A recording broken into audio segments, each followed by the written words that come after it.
오늘은 우리의 잠재력과 변화에 대해 깊이 있게 이야기해 볼게요. 유명한 신경과학자이자 베스트셀러 작가인 조 디스펜자 박사의 인터뷰를 바탕으로 우리 삶을 크게 바꿀 수 있는 놀라운 통찰들을 함께 나눠보려고 해요. 디스펜자 박사는 이렇게 말합니다.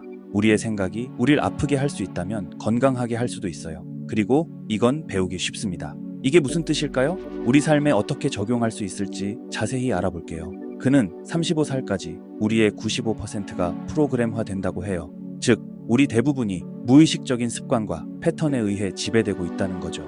이는 우리가 어릴 때부터 경험하고 배운 것들이 우리의 사고방식과 행동을 형성한다는 뜻이에요. 예를 들어, 어릴 때 부모님으로부터 돈을 벌기 위해서는 열심히 일해야 해 라는 말을 자주 들었다면 우리는 무의식적으로 이 믿음을 가지고 살아가게 되죠. 하지만 변화는 가능해요. 그 방법은 바로 옛 자아의 습관을 깨고 새로운 자아를 만들어내는 거예요. 이는 우리가 지금까지 살아온 방식을 재평가하고 새로운 믿음과 행동 패턴을 만들어내는 과정을 의미해요. 디스펜자 박사는 습관을 이렇게 설명합니다. 습관은 반복을 통해 얻어진 무의식적인 생각, 행동, 감정의 집합이에요.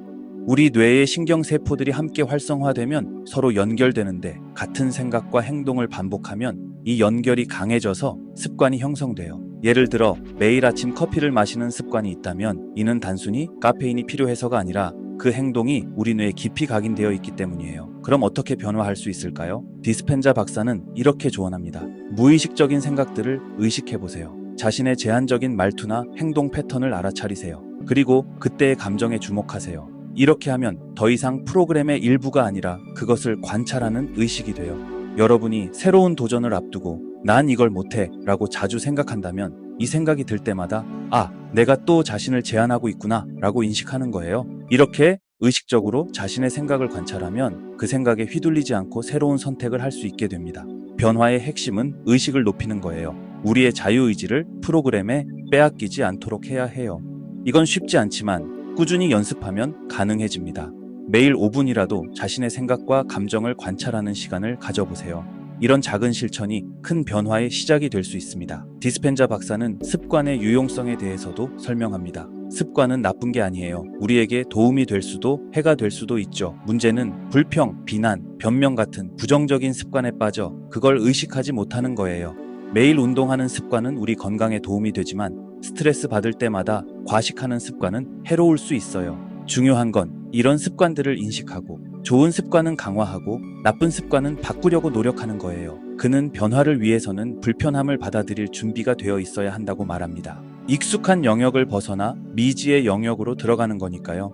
이 과정에서 불안하고 불확실하게 느끼는 건 당연해요. 하지만 이런 불편함은 성장의 신호예요. 변화가 일어나고 있다는 증거죠. 디스펜자 박사는 정신적 리허설의 중요성도 강조합니다. 원하는 변화를 마음속으로 계속 연습하세요. 실제로 행동하지 않아도 뇌는 그 경험을 진짜처럼 받아들여요. 이를 통해 새로운 행동에 대한 신경회로를 만들 수 있어요. 이 정신적 리허설은 실제로 운동선수들이 자주 쓰는 기술입니다. 예를 들어 피아노를 연주하는 걸 상상하는 것만으로도 실제로 피아노를 연주하는 것과 비슷한 신경회로가 활성화된다고 합니다. 여러분도 원하는 변화를 매일 5분에서 10분 동안 상상해 보세요. 그 변화된 모습으로 살아가는 자신을 생생하게 그려보는 거예요. 그는 아침 루틴의 중요성도 언급합니다. 아침에 일어나자마자 핸드폰을 확인하지 마세요. 대신 내면에 집중하세요. 오늘 하루 어떤 사람이 되고 싶은지, 어떻게 생각하고 행동하고 싶은지 명확히 하세요. 그리고 그 감정을 충분히 느껴보세요. 이렇게 하면 하루를 의식적으로 시작할 수 있어요. 디스펜자 박사는 이렇게 말합니다. 아침에 일어났을 때와 잠들기 전 우리 뇌파는 변화에 가장 수용적이에요. 이 시간을 활용해서 새로운 생각과 감정을 심어주세요. 예를 들어 아침에 일어나서 오늘 하루 나는 긍정적이고 생산적인 사람이 될 거야 라고 자신에게 말해보세요. 그리고 그런 사람이 된 것처럼 행동해보세요. 디스펜자 박사는 이런 과정을 통해 우리 몸의 생물학적 변화를 일으킬 수 있다고 합니다. 7일 만에 뇌의 작동 방식, 심장 박동, 유전자 발현 등이 변할 수 있어요. 우리 몸은 외부의 약물 없이도 스스로 치유할 수 있는 놀라운 능력을 가지고 있어요. 그는 자신의 연구 결과를 바탕으로 이렇게 말합니다. 우리가 진행한 워크숍에서 참가자들은 일주일 만에 놀라운 변화를 경험했어요. 만성 질환이 좋아지고 우울증과 불안이 줄어들고 전반적인 삶의 질이 높아졌죠. 이는 우리의 생각과 감정이 우리 몸에 직접적인 영향을 미친다는 것을 보여주는 증거예요. 디스펜자 박사는 집단의 힘에 대해서도 언급해요. 개인의 변화도 중요하지만 집단이 함께 변화할 때 그 힘은 더 강력해져요. 우리는 서로 연결되어 있고 서로에게 영향을 미치니까요. 이는 우리가 변화하려고 할 때 주변 사람들의 지지와 협력이 얼마나 중요한지를 보여줍니다. 디스펜자 박사는 스트레스와 생존 모드에 대해서도 이야기해요. 많은 사람들이 계속 스트레스 상태로 살아가요. 이건 우리를 생존 모드로 만들어서 창의성과 성장을 방해해요. 우리는 이 상태에서 벗어나 창조 모드로 바꿔야 해요. 생존 모드에서는 단기적인 문제 해결에만 집중하게 되고 장기적인 목표나 꿈을 추구하기 어려워져요. 반면 창조 모드에서는 우리의 잠재력을 최대한 발휘할 수 있어요. 이를 위해 매일 스트레스 해소 활동을 하는 것이 중요해요. 운동, 명상, 취미 활동 등 자신에게 맞는 방법을 찾아보세요. 그는 이어서 감정의 중독성에 대해 설명합니다.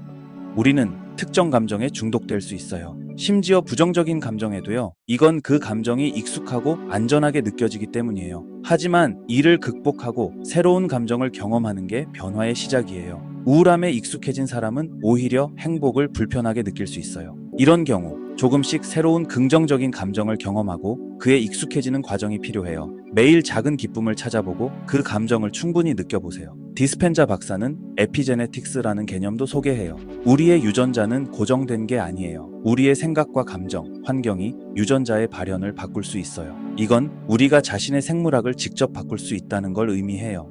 이는 우리가 유전자의 노예가 아니라는 희망적인 메시지예요. 건강한 생활 습관, 긍정적인 사고방식, 스트레스 관리 등을 통해 우리는 유전자의 발현을 좋은 방향으로 바꿀 수 있어요. 그는 명상의 효과에 대해서도 강조합니다. 명상은 그냥 쉬는 게 아니에요. 뇌의 작동 방식을 바꾸고 새로운 신경 연결을 만들며 심지어 DNA의 구조까지 변화시킬 수 있어요. 규칙적인 명상은 우리의 건강과 행복에 놀라운 영향을 미쳐요. 명상을 시작하는 것이 어렵게 느껴진다면 하루에 5분부터 시작해보세요. 그저 앉아서 호흡에 집중하는 것만으로도 충분해요. 점차 시간을 늘려가면서 자신만의 명상 루틴을 만들어보세요. 디스펜자 박사는 뇌의 일관성에 대해서도 이야기합니다. 스트레스를 받으면 뇌가 불규칙하게 작동해요. 하지만 감사, 사랑, 기쁨을 느낄 때 뇌는 더 일관되게 작동해요. 이런 상태를 만들면 더 명확하게 생각하고 결정할 수 있어요. 이를 실천하기 위해 매일 감사일기를 써보는 건 어떨까요? 하루 동안 있었던 작은 기쁨들, 감사한 일들을 적어보세요. 이런 습관이 우리 뇌를 더 긍정적이고 일관된 상태로 만들어줄 거예요. 그는 또한 현재에 집중하는 것의 중요성을 강조해요. 과거에 집착하거나 미래를 걱정하는 대신 현재에 집중하세요. 지금 이 순간에 온전히 머물 때 우리는 가장 창조적이고 생산적이 될 수 있어요. 현재에 집중하는 연습을 하려면 일상적인 활동을 할 때 모든 감각을 동원해 그 경험에 집중해보세요. 예를 들어 차를 마실 때 그 향과 맛, 온도를 충분히 느껴보는 거예요. 이런 작은 연습들이 모여 우리를 더 현재, 지향적으로 만들어줄 거예요. 디스펜자 박사는 자기 대화의 힘에 대해서도 말해요. 우리가 자신에게 하는 말은 매우 중요해요. 부정적인 자기 대화는 우리를 제한하지만 긍정적인 자기 대화는 우리를 성장시켜요. 매일 자신에게 긍정적인 말을 해주세요. 예를 들어 난 이걸 못해 라는 생각이 들 때 아직은 어렵지만 노력하면 할 수 있어 라고 바꿔 말해보세요. 이런 작은 변화가 시간이 지나면서 우리의 자신감과 능력을 크게 향상시킬 수 있어요. 그는 실패를 바라보는 새로운 시각도 제시해요. 실패는 끝이 아니라 배움의 기회예요. 실패를 두려워하지 말고 그것에서 무엇을 배울 수 있는지 생각해보세요. 실패를 통해 우리는 더 강해지고 현명해질 수 있어요. 실패를 경험했을 때 그것을 개인적인 결함으로 여기지 말고 성장의 기회로 봐보세요. 이 경험에서 무엇을 배웠지? 다음에는 어떻게 하면 더 잘할 수 있을까? 라고 자문해보세요. 이런 태도가 우리를 더 탄력적이고 성장 지향적으로 만들어줄 겁니다. 디스펜자 박사는 창조적 시각화의 힘도 강조합니다. 원하는 미래를 생생하게 상상해보세요. 그 미래를 경험하는 것처럼 모든 감각을 동원해 느껴보세요. 이렇게 하면 뇌가 그 경험을 실제처럼 받아들이고 그에 맞춰 변화하기 시작해요. 매일 10분씩 시간을 내어 원하는 미래를 상상해보세요. 그 미래에서의 자신의 모습, 주변 환경, 느껴지는 감정들을 최대한 구체적으로 그려보는 거예요. 이 연습이 우리의 무의식에 강력한 메시지를 보내고 그 방향으로 우리를 이끌어갑니다. 디스펜자 박사는 마지막으로 이렇게 조언해요. 자신을 믿으세요. 우리는 생각보다 훨씬 더 위대하고 강력하며 무한한 존재예요. 가능성에 마음을 열고 계속해서 성장하세요. 여러분이 바로 창조자입니다. 오늘 내용은 어떠신가요? 내일부터 아침에 일어나 자신의 생각과 감정, 행동을 관찰해보는 건 어떨까요? 작은 변화로 시작해서 점점 넓혀가면 몇 주 후에는 놀라운 변화를 경험하실 수 있을 거예요. 매일 5분씩 명상을 하거나 긍정적인 자기 대화를 연습해 보세요. 또는 새로운 습관을 상상하며 정신적 리허설을 해보는 것도 좋아요. 중요한 건 꾸준히 실천하는 거예요. 이 과정이 때로는 불편하고 어려울 수 있습니다. 하지만 그게 바로 여러분이 성장하고 있다는 증거예요. 자신을 믿고 꾸준히 실천해 나가세요. 여러분 안에는 무한한 잠재력이 있어요. 패러다임 시프트였습니다.